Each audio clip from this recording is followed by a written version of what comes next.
Hello नमस्कार किसान साथियों आप सभी का स्वागत है Ajay Pal agriculture YouTube channel पर। किसान साथियों आज हम बात करने वाले हैं गेहूं की फसल के बारे में। हाँ किसान साथियों, गेहूं की फसल में के बारे में कि गेहूं की फसल में पहले पानी कब लगाना चाहिए, पहली सिंचाई करते समय हमें कौन से फर्टिलाइज़र का प्रयोग करना चाहिए, कौन सी दवाइयों का प्रयोग करना चाहिए जो हमारी गेहूं की फसल को सही मात्रा में पोषक तत्व मिल सकें। और जो हमारी पहली सिंचाई होती है किसान साथियों, यदि समय पे हो जाती है तो आने वाले समय में बहुत अच्छी ग्रोथ हो पाएगी।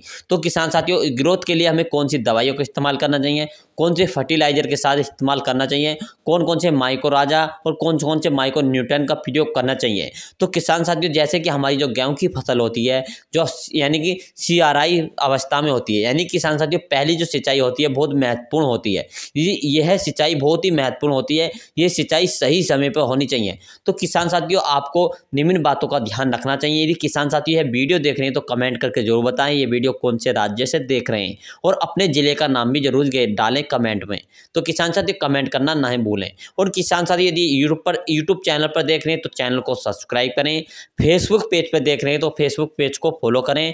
और किसान साथियों जैसे कि आप सभी को पता है, यदि गेहूं की सिंचाई सही समय पर, सबसे पहले बात करते हैं कि हमें अपनी सिंचाई गेहूं की सिंचाई कितने दिन की अवस्था पर करनी चाहिए। तो किसान साथियों जैसे कि हमें पहली सिंचाई तो करनी चाहिए किस कौन सी अवस्था पे करनी चाहिए, कितने दिन की अवस्था पे होनी चाहिए बुआई के लगभग। यदि किसान साथियों जब हमने अपनी गेहूं की बुआई करी तो लगभग 20 से 25 दिन की अवस्था के बीच की है किसान साथियों, उस समय हमें पहली सिंचाई का महत्वपूर्ण समय माना जाता है। किसान साथियों 20 से 25 दिन की अवस्था का बहुत ही अच्छा महत्वपूर्ण समय माना जाता है, क्योंकि किसान साथियों उस समय हमारी गेहूं की फसल में शिखर अवस्था की यानी कि जड़ तो होती है, उसे शिखर अवस्था बनती है। तो उस समय यानी कि CRI अवस्था होती है, उस समय हमारी जो गेहूं की फसल होती है यानी कि जो जड़ों का फैलाव होता है उस समय फैलना शुरू हो जाता है। यानी कि जिससे किसान साथियों यदि हम 20 से 25 दिन की अवस्था में हमें सिंचाई करते हैं, तो जैसे किसान साथी यदि आप लेट सिंचाई करेंगे तो यानी बहुत से किसान साथी कहते हैं कि 1 महीने की फसल पे करेंगे, यानी 30 दिन की फसल पे करेंगे। 30 दिन की फसल पे यदि करते हैं 30 से 35 दिन की अवस्था में, तो हमारी जो गेहूं होता है उसका जो पौधा होता है उसमें गांठ बनना शुरू हो जाती है नीची अवस्था में, जिसका जड़ों का फैलाव शुरू हो जाता है। तो उस समय हमारी जो गेहूं की फसल होती है और धीरे धीरे विकास करना कम कर देती है, क्योंकि किसान साथियों पहली सिंचाई हमें लगभग 20 से 25 दिन की अवस्था में करना ही महत्वपूर्ण होता है। तो इस समय हमें इसके साथ 20 से 25 दिन की अवस्था में हमें पहली सिंचाई करनी चाहिए, सही समय पर माना जाता है।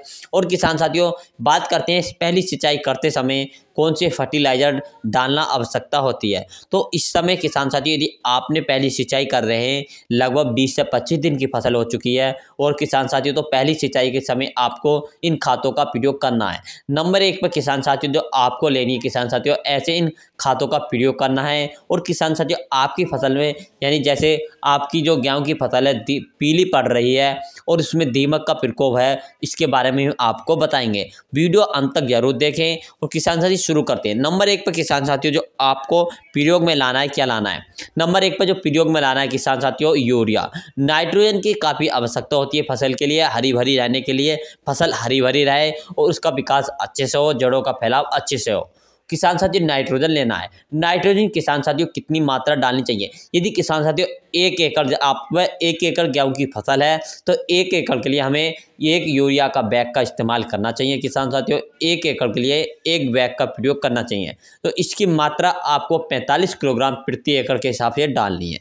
और किसान साथियों इसी के साथ जिससे जड़ों के विकास के साथ साथ किसान साथियों इसमें क्या डालना चाहिए जिससे यानी टिल्लिंग की संख्या बढ़ सके, जिससे किसान साथियों टिल्लिंग अधिक से अधिक हो, यानी मैडा अधिक से अधिक हो उसमें यानी कि किलो की संख्या अधिक से अधिक बढ़े। इसके लिए किसान साथियों हमें जो प्रयोग लाना है इसी के साथ में प्रयोग करना है होमिक एसिड। होमिक एसिड की किसान साथियों ऐसी कितनी मात्रा डालनी चाहिए, होमिक एसिड से किसान साथियों क्या फ़ायदा देखने को मिलेगा। होमिक एसिड से किसान साथियों आपको जो फ़ायदा देखने को मिलेगा, इससे आपकी जो गेहूं की फसल है उसमें टिल्लिंग की संख्या अधिक हो जाएगी, उसका मैदा अधिक हो जाएगा। आने वाले समय में आपकी बहुत अच्छी फसल हो जाएगी, अच्छी ग्रोथ होगी, जड़ का फैलाव अच्छा होगा। तो होमिक एसिड का प्रयोग कर सकते हैं किसान साथियों, जिससे आपकी मैदा अधिक से अधिक मोटा हो जाएगा, आगे चल के पैदावार में वृद्धि मिलेगी। और किसान साथियों आपको इसी के साथ जो प्रयोग में लाना है जिंक सल्फेट ले सकते हैं। किसान साथियों जिंक सल्फेट काफ़ी नामों से आती हैं, कौन सी भी ले सकते हैं। या तो 33% वाली ले में तो काफ़ी अच्छी रहती है, 21% वाली भी ले सकते हैं किसान साथियों। जिंक की जो मात्रा डालनी है किसान साथियों, यदि 21% वाली डाल रहे हैं तो लगभग 12 किलोग्राम डालनी है। यदि 33% वाली डाल रहे हैं जिंक, तो आपको किसान साथियों 7 से 8 किलोग्राम प्रति एकड़ के हिसाब से डालनी है। किसान साथियों बात करते हैं, हम दोबारा बात करते हैं कौन कौन से फर्टिलाइजर डालने हैं जिससे फसल में अच्छी सी ग्रोथ हो सके, जड़ का फैलाव अच्छा हो। तो इसके लिए नंबर 1 पर किसान साथियों यूरिया की मात्रा 45 किलोग्राम। और इसी के साथ किसान साथियों होमिक एसिड की हम मात्रा की बात करते हैं अब। तो होमिक एसिड की 1 किलोग्राम मात्रा डालनी है 1 एकड़ के लिए किसान साथियों। इसी के साथ आपको जो हमने बात करी थी जिंक 33 सल्फेट वाली की 7 से 8 किलोग्राम, 21% वाले की 10 से 12 किलोग्राम डाल सकते हैं। यदि किसान साथियों आपके खेत में यानी कि दीमक का प्रकोप है, फसल पीली पड़ रही है, तो आप प्रोपेनॉल ले सकते हैं किसान साथियों। इसकी मात्रा लगभग 6 से 7 किसान साथियों 5 किलोग्राम डालनी है। हाँ किसान साथियों 5 किलोग्राम प्रोपेनॉल की मात्रा डालनी है।